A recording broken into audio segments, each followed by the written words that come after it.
Cumprimento a igreja com a paz do Senhor. Todos me ouvem bem? Aleluia. Meus irmãos, quem trouxe Bíblia, diga glória a Deus. A você que trouxe Bíblia, eu faço um convite. Abra sua Bíblia, segundo o livro dos Reis, capítulo de número 4. Enquanto os irmãos vão procurando, faço aqui meus agradecimentos primeiramente a Deus, por estar servindo a Ele mais uma vez. Agradeço ao pastor dessa casa, que também é meu pastor, o pastor Juscelino, pela oportunidade. Ao meu amigo, que só coloca enrascada, presbítero Juscelino Júnior, que ele é uma maravilha, Eu tinha falado com ele algumas vezes, isso aqui é coisa de amigo, tá? Falo, Júlio, não dá, porque eu falo com ele daqui para fora é Júnior, aqui na igreja é presbítero Juscelino Júnior. Eu falei, Júnior, quinta-feira não dá. Aí ele até brincando comigo, acho que umas 2 ou 3 vezes você recusa. Eu, não, é que não dá, vamos fazer o seguinte, vamos deixar para fevereiro, acho que era fevereiro. Aí essa semana aconteceu um imprevisto, ele, mano, me ajuda, eu, não, vai lá, vai dar certo. Eu mandei mensagem para ele, correndo, aqui eu tô saindo agora, me ajuda. Ele, não, corre aí. Chegamos, graças a Deus. Amém, te amo, tá? Eu te amo. Essas coisas quem faz é amigo. Quem achou, diga glória a Deus. Vamos fazer da seguinte forma. Estaremos lendo o versículo 1, estarei orando, nos assentaremos e continuaremos a leitura. Estarei lendo o versículo 1 do capítulo 4 de 2 Reis. Estarei orando, nos assentaremos e continuaremos a leitura. Amém? Versículo 1 está escrito assim: E uma mulher das mulheres dos filhos dos profetas clamou a Eliseu dizendo: Meu marido, teu servo morreu, e tu sabes que o teu servo temeu ao Senhor, e veio o credor a levar-me os meus 2 filhos para serem servos. Oremos. Amantíssimo Deus eterno Pai, Espírito Santo, a ti recorro mais uma vez, pois sem ti, meu Senhor, nada posso fazer. A mensagem é sua, o vaso que vos fala é seu também, a igreja é sua. Edifica-nos, ó Senhor, segundo o poder da tua palavra, que possamos retornar às nossas casas sendo cheios do teu amor, do teu poder. É o que peço nessa noite, em nome de Jesus, amém? Poder assentar?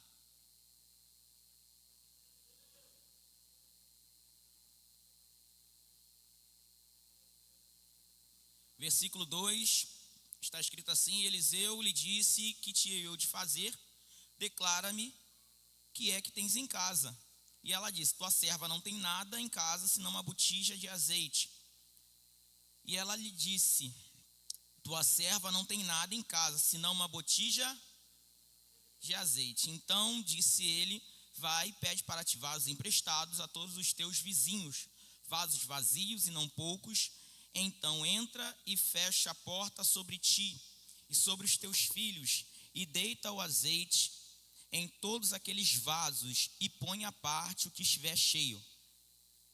Partiu, pois, dele e fechou a porta sobre si e sobre os seus filhos, e eles lhe traziam os vasos, e ela os enchia. E sucedeu que cheio foram os vasos, disse a seu filho, traz-me ali um vaso. Porém, ele lhe disse, não há mais vaso nenhum. Então o azeite parou. Versículo 7, então veio ela e fez-o saber ao homem de Deus, e disse ele, vai, vende o azeite, paga a tua dívida, e tu e teus filhos vivei do resto. E a igreja diga glória a Deus. Meus irmãos, das vezes que eu tenho oportunidade para ministrar nesta casa, eu entendo que quem nos inspira é o Espírito Santo, mas precisamos também ser coerentes com o culto. Dos cultos de domingo, até por orientação da nossa liderança, é um culto mais evangelístico. Os cultos de terça são cultos mais voltados a ensino, então a gente acaba levando muito para a área teológica, geográfica, arqueológica mesmo, muito na área de pesquisa. Cultos de quinta-feira é aquele culto que eu entendo que é tão importante quanto os demais, mas a gente consegue ser mais prático, não ser tão específico em uma pesquisa, podendo então a gente já ler a palavra, aplicar, entendendo que os irmãos, assim como eu, que chegaram aqui, podem estar tão cansados, ou quem sabe até mais, Lucas, mais cansados que eu. Então, eu sempre gosto, segundo a permissão do Espírito Santo, trazer uma mensagem clara, direta. E esta é uma dessas. Se eu for perguntar aqui dos irmãos, quem já ouviu falar desta passagem, eu não acredito que todos estariam levantando as mãos. Mas sou ousado em dizer que aqui maioria levantaria a mão em sinal de conhecimento dessa palavra que foi lida. Confesso também que esse texto é um daqueles muito explorados em cultos de CIB, de varoas, em congressos de mulheres, pois está falando de umas atitudes de uma mulher que aqui, sem nome, mas em favor da sua própria casa, ela toma uma atitude. Então acaba que é um texto conhecido em congressos levados a mulheres. Amém? Quem está comigo, diga glória a Deus. Mas por mais que eu venha ter contextualizado tudo isso, Deus colocou uma palavra no meu coração, e daquilo que Deus colocou no meu coração, eu gostaria de compartilhar com os irmãos. O texto se inicia no versículo 1, e você leu comigo, dizendo o seguinte: que uma mulher das mulheres dos filhos dos profetas chamou Eliseu. E a Bíblia aqui, quando vai referenciar ou dar um tipo de referência àquela mulher, não vai dar o seu nome, mas falando de si, a Bíblia diz que ela era mulher de um dos filhos dos profetas. A tradição diz que ela era esposa de Obadias, não o profeta, mas aquele que serviu os profetas em período de perseguição. Quando Jezabel estava perseguindo, então, os profetas e também os profetas de Deus, e também a Elias, Obadias foi um daqueles que esconderam os profetas em caverna, a fim de que eles não morressem. Então a tradição diz, não a Bíblia, que esta mulher, ela era a esposa deste homem, que serviu a Deus, esse homem que serviu a Deus, preservando a vida dos profetas. Porque tem pessoa que serve a Deus com dons, mas tem outros que serve a Deus com preservação. Então não pense você que talvez, por você não ser alguém muito eloquente, que não tenha, assim como eu, o dom do canto, não seja tão provido de instrumentos como Júnior, Asa e tantos outros, não pense que você é alguém descartável para a obra, porque você é tão importante para esses que possuem dons específicos dentro da igreja. Porque se uns pregam, uns cantam, uns tocam, existem alguns que honram a Deus e preservam a obra com oferta, com oração. Uma coisa eu tenho a te dizer: quem tem mão para levantar e boca para dar glória, já reage agora. Deus é alguém que não rejeita ninguém para a tua obra. Se ele não distribuiu dons específicos, para alguns aqui ele deu riquezas para preservar vidas e ganhar almas para o reino de Deus, sustentando e ajudando a obra. Quem aqui é um desses que Deus deu riqueza para ajudar no reino? Levanta a mão e glorifica. Daqui a gente já entende que Deus fez alguns para ser, outros não. Porque tem alguns que queriam ter o que você tem, assim como você gostaria de ter o que outros têm. E não estou falando de inveja, eu estou falando que Deus é sábio, santo e perfeito, e escolheu a cada um para a obra específica. Amém? Você é importante para a obra. A Bíblia nos conta então que aquela mulher, ela chega à profeta dizendo: olha, meu marido, teu servo, tu sabes, ele morreu, e tu sabes que o teu servo, ele temia ao Senhor. Veja que a Bíblia vem falando, iniciando o currículo dela: mulher do servo dos profetas. Agora ela está dando o currículo do marido: o meu marido, teu servo, temia ao Senhor, e tu sabe. Começou. E depois ela vai dizendo: olha, o meu marido, por mais que ele era servo de Deus, ele acumulou dívidas que eu não fui capaz de resolver. Ao ponto que foram passando os dias, e por mais que isso não esteja descrito, explicitamente claro que para que os credores viessem buscar os filhos dela, significava que em algum momento eles foram até a casa dele, do até então marido que havia falecido, que era agora só a casa dela, a viúva, e tinha tirado tudo que era valioso. Enquanto a vida dela ia caindo, denegrindo ou perdendo então bens materiais, ainda que ela não estivesse gostando, ela estava vivendo. Vamos pensar ou contemporaneizar o ocorrido. Ela estava com uma dívida muito cara com a agiota, só para contemporaneizar, amém? E os agiotas iam à casa dela frequentemente, e quem sabe ela dizendo: olha, eu não tenho condições de quitar a dívida. A primeira vez eles pegaram o celular.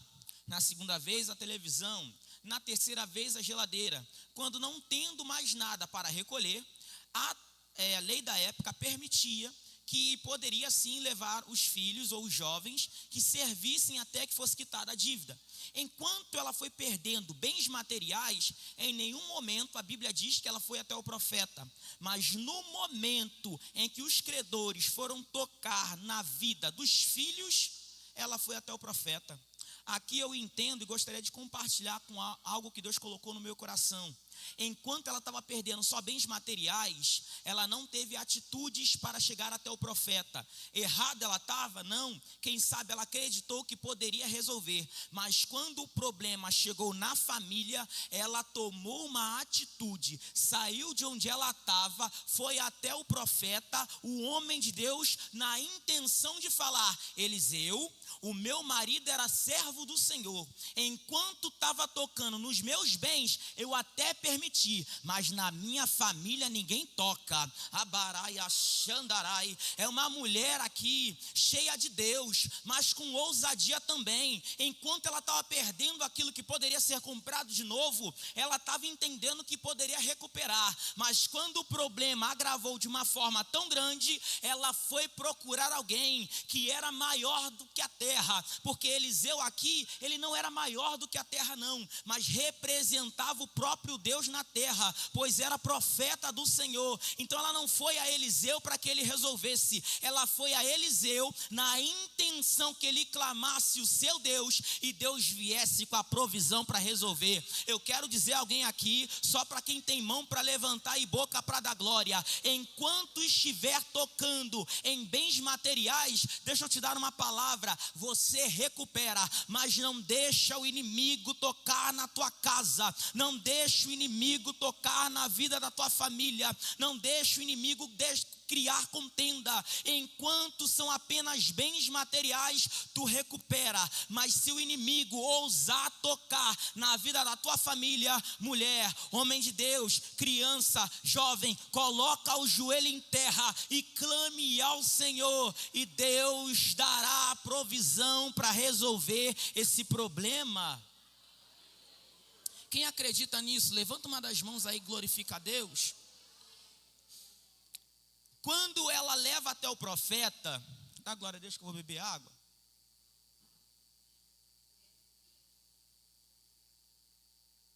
Quando ela leva até o profeta, a Bíblia nos conta que Eliseu agora tem voz, tem direito e resposta, e a pergunta que ele faz é: tá bom, me diga primeiro o que você tem em casa. Mas espera aí, eu acabei de contar uma história longa sobre o versículo 1. Se ela foi até o profeta, logicamente ela não tinha muita coisa em casa. Concorda? Então faz sentido a pergunta do profeta para aquela mulher? Eu pergunto e logo respondo: não.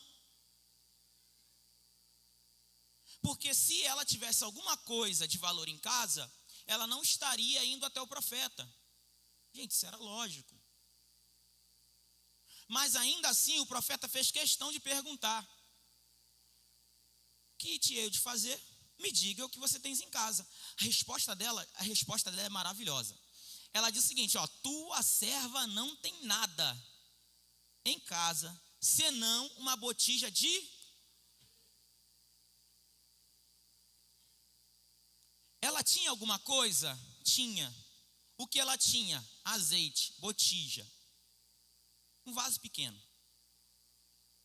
Quando ela diz a primeira frase, tua serva não tem nada, ela está falando ou confirmando tudo o que eu falei sobre o versículo 1. Ela está dizendo a Eliseu: Eliseu, eu não tenho mais nada de valor em casa. O que eu tenho é comum. E tem toda a casa, senão azeite. O que Eliseu responde para ela? Vai, pede para ti vasos emprestados aos teus vizinhos, vasos vazios e não poucos. Ele continua dizendo: então entra, fecha a porta sobre ti e sobre seus filhos, deita ou derrama o azeite sobre os vasos e põe a parte que estiver cheio. A Bíblia nos conta que ela, concordando ou não concordando do que ela ouviu, ela executou. Faz sentido o que Eliseu falou? Sentido? Não, gente. Eliseu só falou o seguinte: vamos de novo contextualizar. O que você tem em casa? Nada, a não ser água. Então vai, pede garrafa PET vazia aos teus vizinhos. Que não sejam poucas garrafas, mas muitas garrafas. Quando você recolher um grande número de garrafas, entra na tua casa, fecha a porta e começa a pegar daquilo que você tinha e transferir para as garrafas que estariam vazias. Isso é lógico para alguém aqui? Para mim não é. Porque a solução que ela queria era para resolver o problema.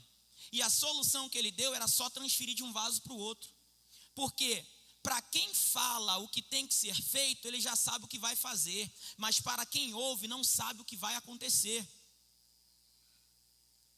Melhorou isso aqui? Não, não pegou? Deixa eu melhorar para você dar glória. Quando Deus fala para você fazer alguma coisa, você não entende. Mas Ele já sabe o que vai acontecer no futuro. Eu posso não entender, mas se eu obedecer, eu vejo milagre. E a pregação não é sobre milagre, mas o ponto é sobre milagre e a gente vai falar sobre milagre. A questão toda é, Eliseu sabia o que ia acontecer? Sim, por isso que ele falou para ela. Ela sabia o que ia acontecer? Não. Ela questionou? Não. Ela ouviu e fez. Para quem falou, sabia, vai ter milagre. Para quem ouviu, sabia? Não. Mas independente de quem falou, quem ouviu, preferiu obedecer. E aquele que ouviu, obedecendo a palavra de quem falou, viu o milagre. Eu não preciso saber o que vai acontecer na minha vida. Eu só preciso obedecer a voz que sai do altar. Eu não preciso saber o que Deus vai fazer comigo. Eu só preciso acreditar que as minhas mãos estão minha vida está nas mãos de Deus. E enquanto estiver nas mãos de Deus, Ele sabe o que fazer. Eu posso não concordar com o que eu tenho ouvido do Senhor, mas concordando ou não concordando, se eu só obedecer, eu vejo o agir de Deus na minha vida poderosamente, milagrosamente. Não é questão de entender ou não entender, a questão é obedecer. Enquanto você estiver obedecendo a voz do Senhor, você vai viver o sobrenatural da parte dele. O problema é que a gente quer ser racional demais. E eu não quero falar sobre diploma, pelo amor de Deus, não é isso. Mas quando a gente vai estudando muito, aprendendo muito, a gente quer ser muito lógico. Senhor, por quê? Senhor, de que forma? Senhor, não entendo. Ei. Deus está dizendo para alguém aqui que tem ouvido para ouvir. Você pode ser muito bom na matéria que você aprendeu dos homens. Eu continuo sendo dono da terra e dos céus. O que pode ser impossível para você, para mim continua sendo possível. Não precisa entender, só obedece. Só obedece. Quem tem mão para levantar e boca para dar glória?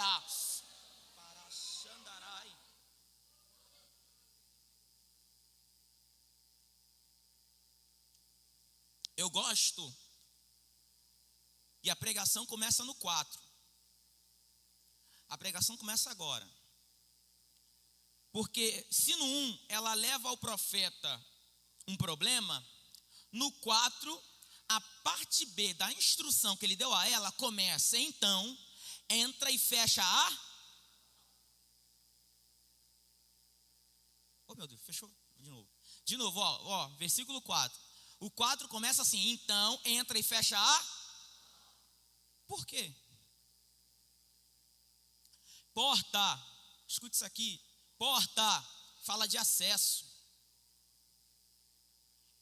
Se tem porta, significa que o local ele pode ter acesso, tanto para entrar quem está fora, ou sair quem está dentro.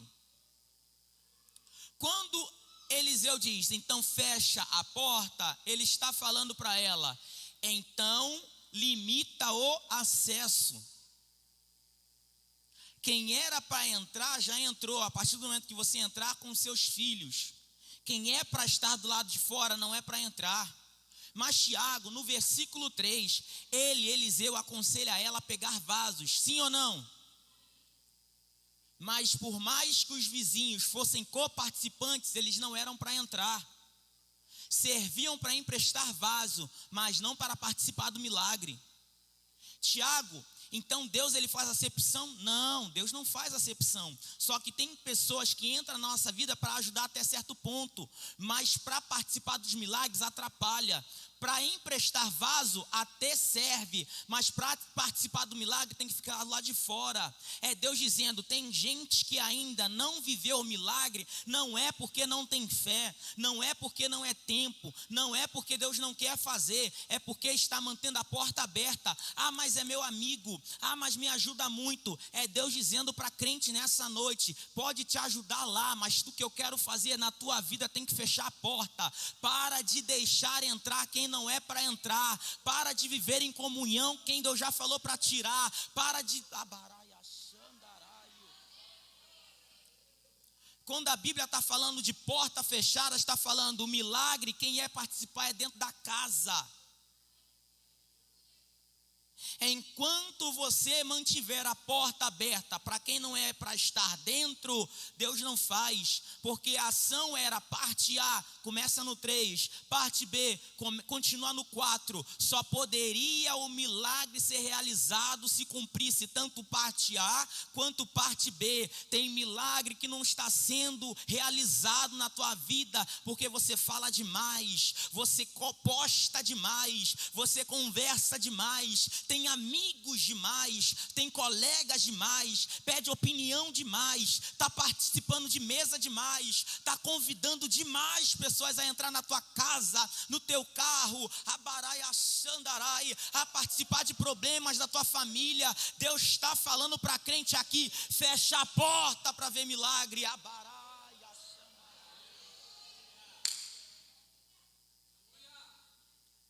O ano está só começando. E eu sou um daquele tipo de crente, eu acredito em milagre. Eu sou assim. Eu sou esses crentes, igual antigamente, quando a gente orava, Deus, ele não é nosso escravo, pelo amor de Deus, escute bem, mas ele é pai, e a oração do justo pode muito em seus efeitos. Eu sou um tipo de crente que quando ainda ora, um crente serve ao Senhor, Deus tem poder não só para ouvir, mas atender, independente da situação. Eu sou esse tipo de crente que acredita nisso. Então vamos lá, por que então a gente não está vendo tantos milagres ou não estamos ouvindo tantos testemunhos? Não é porque Deus perdeu o poder, não é porque falta fé, Lucas. A problemática é que a gente está abrindo demais a porta da nossa casa para pessoas que não é de casa entrar. E uma das portas que a gente abre, às vezes nem é porta física, é Instagram, é TikTok, é o WhatsApp. E eu não sou o tipo de pregador que prega contra a rede social, não. Mas eu sou alguém que veio aqui entregar o recado de Deus. Enquanto você não fechar a porta, todo mundo vai saber o que acontece dentro da tua casa. Fecha a porta hoje. Glória. Dá glória aí, só para não saber que é com você. Vai.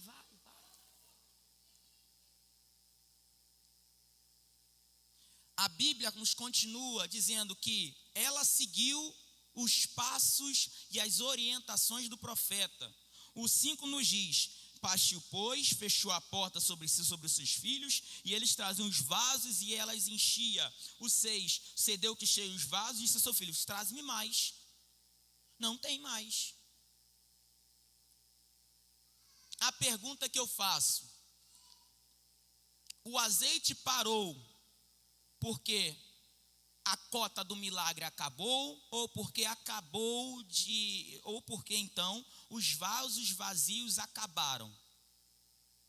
De novo, deixa eu melhorar essa pergunta. O azeite parou de correr ou encher as vasilhas porque a cota do milagre encerrou, opção A, ou porque não tinha mais vasilhames vazios, opção B? Não ouvi, opção A ou opção B? Então é unânime para todos os irmãos aqui presentes que se houvesse mais vasos, botijas, vasilhas, garrafas ou qualquer outro tipo de utensílio que serviria para depositar azeite, o azeite continuaria a ser derramado e encheria mais e mais vasilhames. Todos estão em concordância com essa minha fala? Amém ou não amém?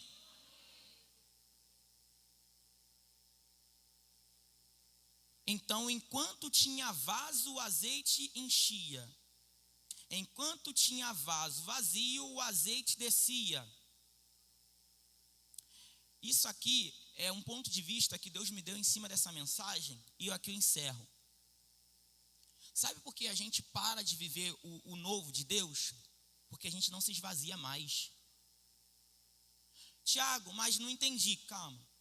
Você vem para o culto como esse, se enche. Só que o azeite que você se enche hoje não é um azeite que tem que continuar contigo. Ele tem que ser renovado. Então eu me encho para o que está na minha vida, eu sendo cheio, quem está ao meu redor possa receber aquilo que eu recebi. Então eu me encho aqui, me esvazio no mundo, atingindo pessoas, volto aqui vazio para me encher de novo. A problemática é que quando eu me encho e não tenho esse fluxo de querer sempre me encher de Deus, renovar o azeite e estar sempre em contínuo com Ele, eu acho que oração a mim é suficiente. Meu jejum é suficiente, minha leitura da Bíblia é suficiente. Não, Deus está convidando você a se encher de Deus, mas não ficar com o mesmo azeite do culto passado. Renova, já que você está cheio, começa a transbordar desse azeite lá fora, e quando você transbordar lá fora, volte para cá e volte a se encher, e que tenha um renovo, que tenha um fluxo de Deus, porque Deus ele é imutável, mas o ser humano ele precisa, porque eu me encho aqui para me transbordar lá fora, eu me encho de Deus aqui para me transformar vidas lá fora, eu me encho de Deus aqui para fazer a diferença lá fora. Enquanto tiver vaso vazio, o azeite desce. Enquanto tiver vaso querendo ser cheio de Deus, Deus enche. Deus não é limitado a nós que às vezes limitamos a Deus. Enquanto tiver alguém querendo mais de Deus, Deus tem mais para dar. E aí eu faço uma pergunta: quem quer receber mais de Deus nesta noite? Quem quer ser cheio de Deus nesta noite? Quem quer ser renovado por Deus nessa noite? Abarai, Axandarai. Não adianta nada ser cheio aqui e não ter mudança lá. É Deus dizendo: se encha, mas transborde.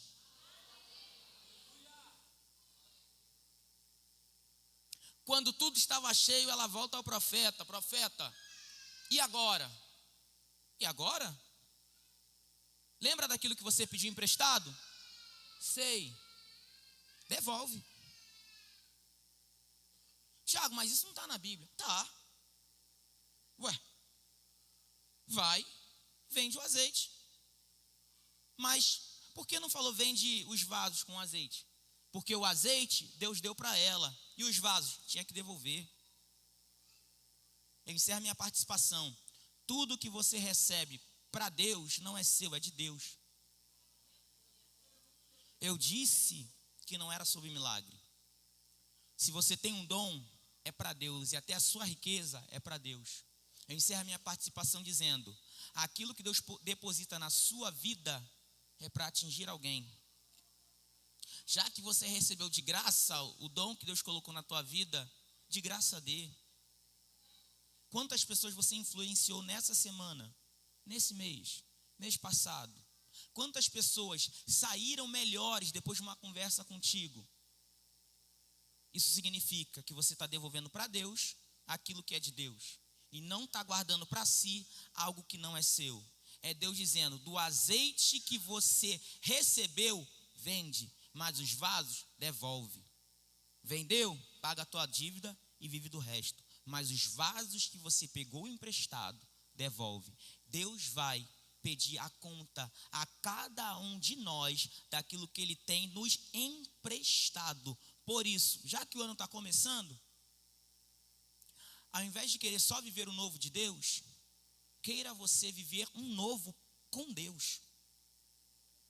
Porque você vivendo um novo com Deus, todo o restante da mensagem vai ser concluída na tua vida. Porque se você viver da mesma forma que você viveu ano passado, a história será a mesma.